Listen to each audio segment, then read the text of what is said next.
Good morning, Sequim. It is the November 8th today. Wow, it's Veterans Day on Thursday, and then there's another day off of school for all employees and students on Friday the 12th. And I would just like to give you a few Veterans Day facts. Veterans Day originated as Armistice Day on November 11th, 1919, the first anniversary of the end of World War I. Congress passed a resolution in 1926 for an annual observance, and November 11th became a national holiday beginning in 1938. Unlike Memorial Day, Veterans Day pays tribute to all American veterans, living or dead, but especially gives thanks to the living veterans who served their country honorably during war or during peacetime. Veterans Day occurs on November 11th every year in the United States, in honor of the 11th hour of the 11th day of the 11th month of 1918 that signaled the end of World War I, known as Armistice Day. In 1954, President Dwight D. Eisenhower officially changed the name of the holiday from Armistice Day to Veterans Day. In 1968, the Uniform Holidays Bill passed by Congress moved the celebration of Veterans Day to the fourth Monday in October. The law went into effect in 1971. But in 1975, President Gerald Ford returned Veterans Day to November 11th due to the important historical significance of the date.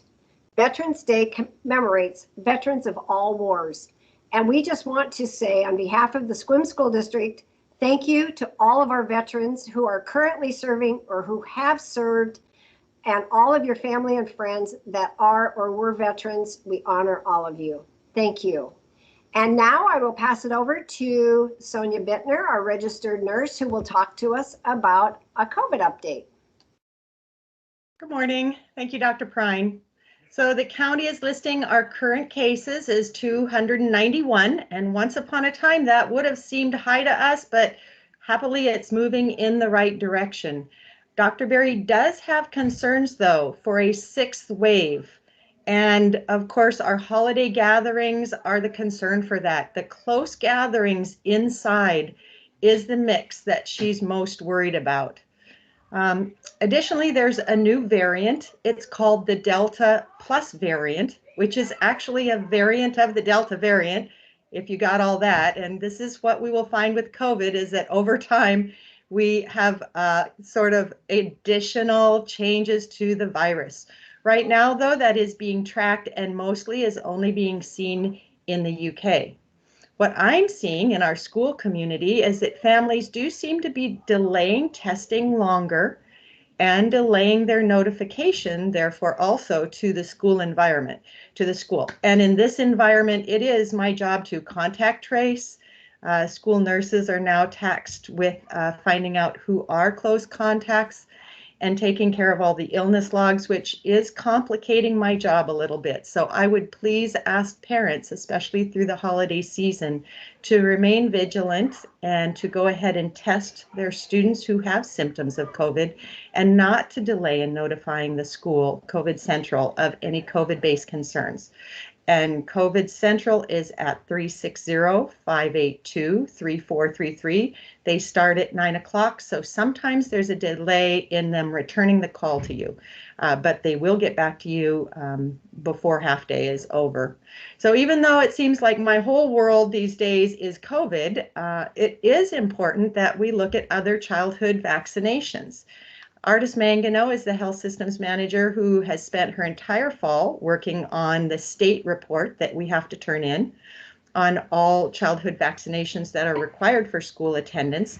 And what we found is, because of COVID, there's a lot of students, especially in kindergarten and first grade, and again, after the 7th grade TDAP is due, that couldn't get into doctor's offices last year and are delayed on getting their school required vaccines on time. So there's a letter going out to families letting them know which vaccines are required. And I just think it's important that we pay a little attention to other things out there besides COVID: measles, mumps, rubella, tetanus, and all the usual things that we address with our vaccines. Thank you, Dr. Prine. Thank you very much, Sonia. Great update and good information for those of you that have COVID questions. We have COVID Central, and it is busy all day, every day. Next, I'd like to pass off to Victoria Balint, who is our Human Resources Director, so she can talk to us about possibly recruiting some new subs for our teachers. Thank you, Dr. Prine. Hello, everybody. Yes, we are definitely interested in increasing our pool of substitutes. So if you have a bachelor's degree and you enjoy working with students, we can help you down the path of becoming certified to be a substitute teacher.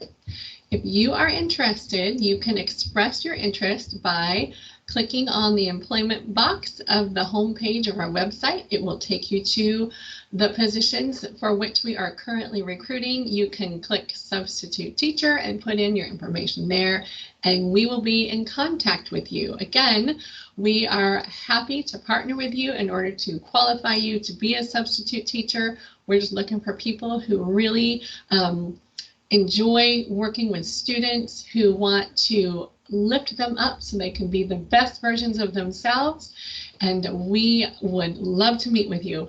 Thanks, Dr. Prine. Thank you so much, Victoria. So yes, please come and join the team. Next, I'm passing over to Darlene Apland, our Director of Finance, Finance and Business, Business and Finance and Operations. Thank you, Dr. Prine. All right, I'm just going to give an update about nutrition services. And so I just want to remind all families that nutrition services has been handing out the half-day meal forms at the elementary buildings. And that way students can get those turned back in. So nutrition services has a way to prepare and plan for the meals for the upcoming conference days. And on a really positive note, more students are eating breakfast and lunch with us daily. So this last week we handed out 1,887 meals, which is great. And also for the 21-22 school year, we are feeding under the Federal Emergency Feeding Act, which allows students to receive meals in school at no charge. This is effective for the entire school year, so through the end of the 21-22 school year. And so please make sure that you make use of nutrition services and let your children eat meals at school. And from the Director of Nutrition Services, she says, have a wonderful week and eat your veggies. Thank you, Darlene. Kind of brings a smile to my face. Eat your veggies. That sounds like my mom used to tell us. Anyway, on that note, Sequim, have a wonderful week. It is a short week for all of us here in the school district. So we will see you back here bright and early next Monday morning, November 15th. Have a great week. Again, thank you to all of our veterans, all of our family and friends who have served or are serving in our national forces. We just appreciate your service. So thank you and have a great week, everyone.